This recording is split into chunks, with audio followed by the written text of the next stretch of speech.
الشیطان الرجیم بسم الله الرحمن الرحیم. دا لیکچر میکس د سټوډنټ لپاره سټاف لپاره دی. زمون بحثیت قومي د ناکامۍ اسباب خو ډیر دي، ډیر زیات دي، خو چونکې دا تعلیمي اداره ده زما مخې ته معزز سټاف ممبرز ناست دي او سینیر سټوډنټس ناست دي، نو موږ په دې تناظر کې خبرې وکړو. تاسو پر کائنات غور وکړئ که نه، دا ټول کائنات کې یو نظم تاسو ته ښکاري که نه ښکاري؟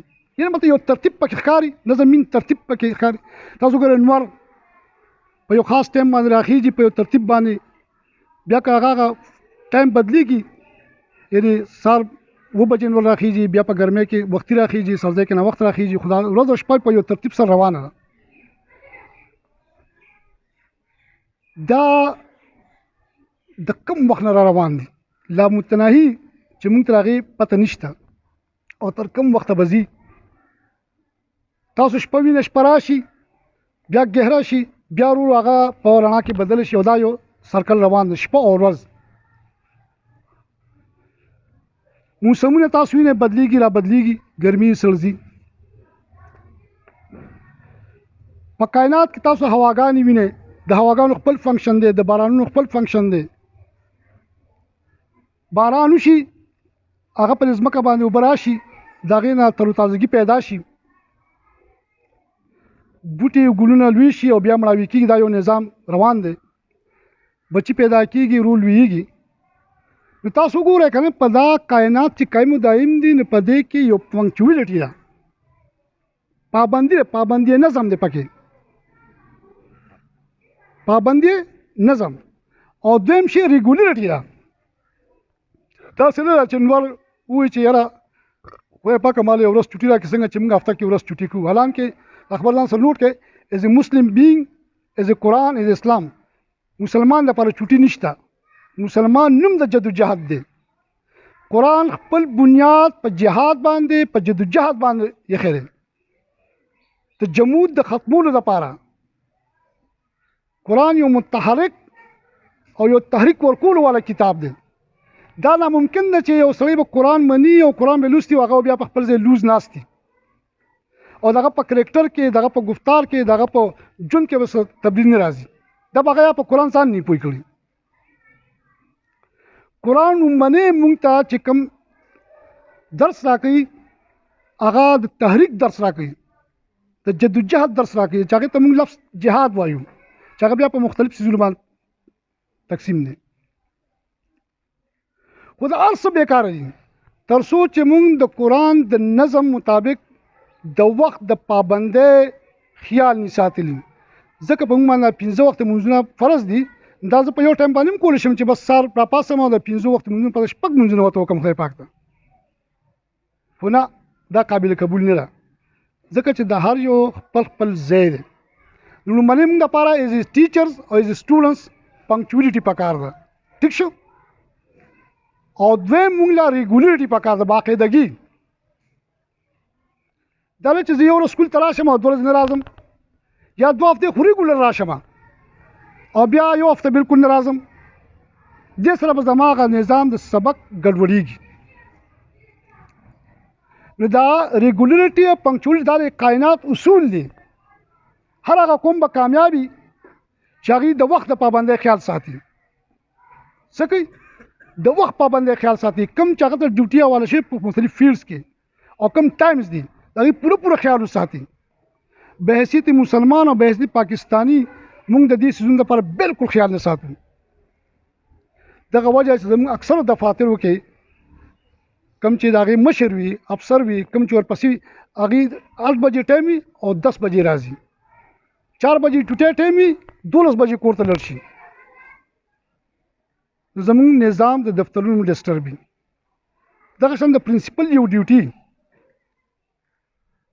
ټیک شو. دا خو شو بچې د وخت پابندي او ریګولرټي، دا به کوی نه، هغې به ستاسو یو ښه سټوډنټس پیدا کېږي او هغې به هغه یو ښه استاد جوړېږي. خو د دې ریګولرټي او د پنکچویلټي نه علاوه چې کوم دی، یو بهترین چې هغه موږ بالکل نظر انداز کړی دی او چېرته موږ هغه د موضوعي بحث نه جوړ کړی، نن زه تاسو سره شیر کوم، هغه د یوز آف ټایم، وخت په څنګه تېری. زه استاد یم، زه روزانه په ټایم راځم 7 بجې حاضري ده، زه 15 منټه کم 7 بجو له ځانه رسوم. 12 بجې چوټي ده، زه 10 منټه 2 باندې سکول نه ځم. ثابت کال کې ما یو ورځ غیر حاضري نه کړې.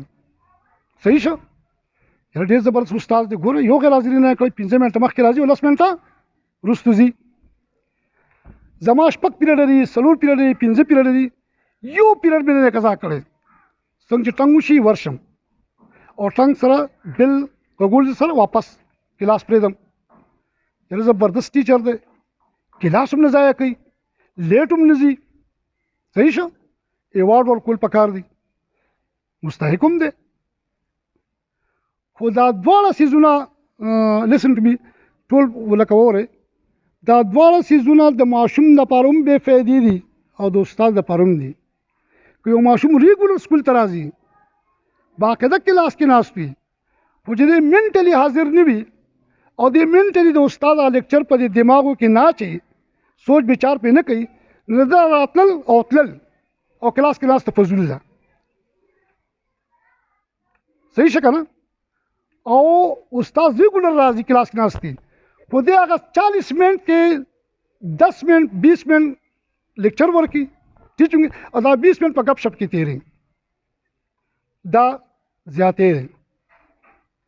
نو صحیح څیز د کامیابۍ لپاره د پنکچولیټي ریګولریټي سره سره کوم چې د دې باندې بالکل مهر لګوي او ستا د کامیابۍ لارې کولاوي، هغه دا یوز آف ټایم چې ته د خپل وخت صحیح استعمال کې څه کوې، وخت صحیح استعمال کې ستا لپاره چې کم ټایم 40 منټ پیریډ کم مضمون دی، هغه ته په هغې 40 منټ ولګوې. په هغې کې صحیح سره ټیچنګ لپاره یو ټیچر مقرر کړي، یو 10 منټ پکې کوېسچن آنسر وکړي، د ماشوم بورډ ته راپاسي، پکې یو طریقې کار یار ټیچر خپل یو طریقه لري او په هغه باندې هغه ټاپک پرونی یا نننی پې یو پیره ووایي چې دا ته ووایه ماشومان ته ډیلیور کړه، راشه دا پلانې خبره دي ماشومان ته وکړه. دا ځان تربیت یو نظام دی. نو دغه استاد چې هغه دا 15 غنټې 4 غنټې یا هغه 2 شپږ پیریډه هغې کې کوتاهي ونه کړي او صحیح طریقې سره خپل ایجوکیشن ورکړي، نو دی یقینا د پنکچولیټي د ریګولریټي حق ادا کړ او د دې رزلټ په خدای پاک بیا بهترین ورکوي. د ده د مضمون رزلټ هم ښایي، د ده نه ماشومان هم ډېر زیات خوشحاله وي. که اوس ته نه خوشحاله نو چې بیا کله فیلډ تلل شي بیا به خوشحاله وي. خو که چېرې دا استاد روزانه راځي کلاس ته او دې ماشومانو سره صرف ګپې شپې لګوي یا ډېر ټایم ګپ لګوي، نو دا ماشومان خو بلن خوشحاله کېدای شي ته سنجیده پکې خبرې چې دا استاد جو خاص ټایم نه کوي، خو مستقبل کې بیا دې استاد قدر نه کوي، ځکه چې استاد هغه یوز آف ټایم غلط استعمال کړ. او دغه شان تاسو ته وایو چې ریګولر رالی، مور مو وي پلار مو چې بچې مې ښه ریګولر سکول ته ځي او خو غیر حاضري نه کوي، خو په کلاس کې تاسو منټلي غیر حاضر ناست یې، تاسو د استاد خبرې ته توجه نه ورکوئ، تاسو په ټیچنګ باندې غوږ نه ږدئ او اکثر یا وده یا ځان سره وروسته ماشومان خو اکثر به موږ لیدلی کې چې ځان سره لګوي څه کارټونس جوړوي یا یو بل چې کوم دی داسې په چاکونو باندې یا په کاغذونو باندې ولي راولي، نو دا هغه د ځان سره ظلم کوي، بل چا سره نه کوي. نو نن به دا فیصله هم کوو چې د ځان سره به آینده موږ ظلم نه کوو، ځان سره به ظلم نه کوو. پیریډ کې به متوجه ناست یو، د استاد د خولې نه هر وتونکي لفظ جمله به په دې خپل ذهن کې کینو، د هغې به نوټس اخلو او چې کور ته ورشو نو هغه به یو پیره د خپل نظر نه تیرو او رټه به نه لګو، ځان به پوه کړو. او چې پوه نه شو نو که کور کې چا نه هیلپ اخیستی شو ډېره ښه ده، که نه چې سهار راشئ نو خپل د ټیچر نه به د هغې په باره کې مزید تپوس وکړئ. انشاءالله ټیچران به تاسو ته زما یقین دی چې دا سکول داسې دی، د دې سکول مشر داسې انتهایي نیک او شریف النفس انسان دی چې هغه په خپله به هم په دفتر کې نه ناست، باقاعده ستاسو به هم ځان خبرې، ستاسو د کورس څومره پورې وویل شو څومره پاتې دی څه پوزیشن دی دې به هم ځان خبرې او د سټاف سره به په میټینګ هم کوي، مشورې به هم کوي او جاینټلی ایز ا ټیم ورک د دې سکول د ماشومانو بهترۍ لپاره کار کوي. زما دا امید دی چې داسې به روان وي، داسې به کېږي مو او ان شاء الله نور بهتري په دې سکول کې په دې ماشومانو کې استادانو کې راولي. الله تعالی دې زمونږ ته چې کوم صلاحیتونه راکړي الله تعالی هغه په ښه ځای کې استعمال کړي. الله تعالی زمونږ کوتاهۍ زمونږ ګناهونه کمزورۍ معاف کړي او د بهترۍ سوچ او د بهتر عمل کولو توفیق دې راکړي. واخر دعوانا الحمد لله رب العالمین، الصلاة والسلام. ډېر ډېر مننه ستاسو. الله مو خوشحاله آباد لري.